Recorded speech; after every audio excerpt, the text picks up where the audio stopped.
రెండవ అధ్యాయం కంటిన్యూషన్ అండి.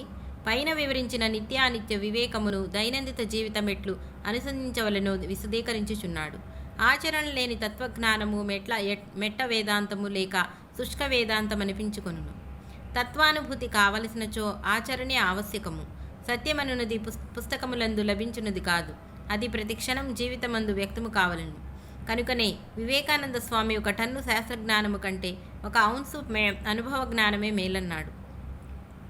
నేహాభిక్రమనాసోస్తి ప్రత్యవాయో న విద్యతే స్వల్పమప్యస్య ధర్మస్య త్రాయతే మహతో భయాత్.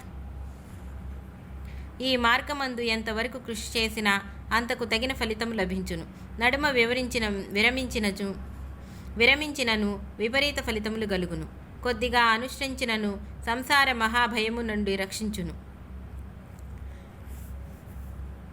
మంత్రానుష్ఠములందును యజ్ఞయాగాది క్రతువులందును అనుష్ఠానము సక్రమముగా తుదముట్టించినచో యజమానులకు ప్రత్యవాయము కలుగును, ప్రాణహాని కూడా కలుగవచ్చును. ఈ కర్మయోగం ఇట్టి విపరీత ఫలితములుండవు. వీలైనంత ఆచరించవచ్చును, వీలు కానిచో మానవచ్చును. చేసిన దానికి ఫలితము లభించియే తీరును. ఆ ఫలితము కూడా స్వల్పము కాదు. అనాదియగు సంసార దుఃఖము నుండి లేక అంతరాయములు లేని జన్మమృత్యు రూప సంసార దుఃఖముల నుండి ఉద్ధరించును. వ్యవసాయాత్మికా బుద్ధి ఏకేహ కురు నందన బహుశాఖాన్ హన్యంతాచ్చ బుద్ధయో వ్యవసాయినాం. అర్జున, ఈ యోగము అనుష్ఠించుటకు ముందు ప్రయత్నపూర్వకముగా నిశ్చయాత్మకమగు బుద్ధి ఏకాగ్రతమనర్చి నీ జీవిత లక్ష్యమేదో నిర్ణయించుకొనుము. ప్రయత్నపరులు కాని వారి బుద్ధి పరిపరి విధములుగా గంగా ప్రవాహములు సముద్రములకు ప్రవేశించిన విధముగా పరుగులు పెట్టును.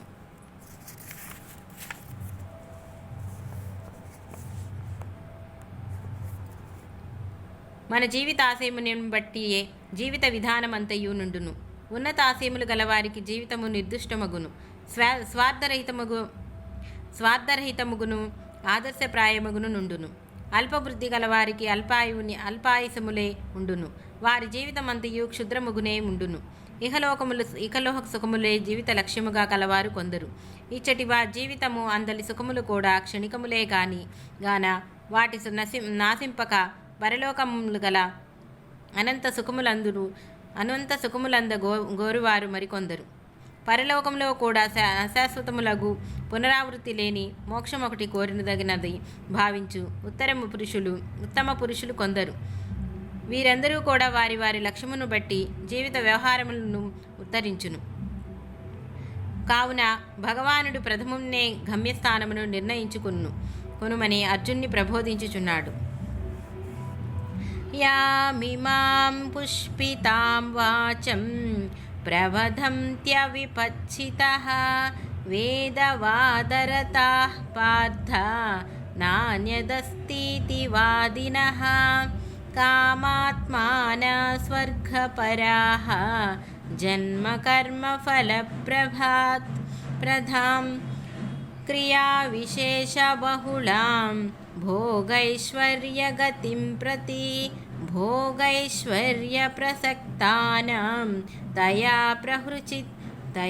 ప్రహృతచేతసాం వ్యవసాయాత్మికా బుద్ధిః సమాధౌ న విధీయతే.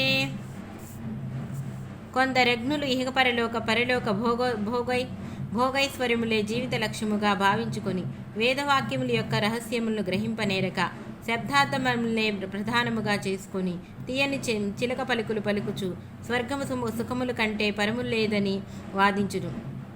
వాదించుచు కామవాస ప్రాబల్యము వలన కర్మకాండ ప్రధానమైన జనన మరణం ప్రవాహములను కొట్టుకుపోయి పోదురు. అట్టి భోగపరులను వారి బుద్ధి మన భోగవాసనలచే ఆకర్షించబడి పరిపరి విధములుగా ఉండుచే కానీ ఏకాగ్రతమై సమాధి నిశ్చయను నిలకడ చెందురు. త్రైగుణ్య విషయా వేదాః నిస్త్రైగుణ్యో భవార్జున నిర్ద్వంద్వో నిత్యసత్వష్టసః నిర్యోగక్షేమ ఆత్మవాన్. అర్జున, కర్మకాండ ప్రతిపాదకమగు వేదభాగము త్రిగుణాత్మకమగు ప్రకృతి విషయములే లక్ష్యముగా గలది. నీవన్నచో త్రిగుణములను అతిక్రమించి ప్రకృతికి పరుడవై వెలుగొందవలెను. కావున ద్వంద్వములను అతిక్రమించి సత్వగుణ విశిష్టుడవై యోగక్షేమములు ఆలరబ్రోసి ఆత్మ ఎందే మనసు లగ్నము చేయుము. యోగమనగా లేని వస్తు ప్రాప్తికి ప్రయత్నము, క్షేమమనగా ఉన్నదానికి రక్షణకై యత్నము. ఈ రెండింటితో జీవనమంతయు గడిచిపోవును.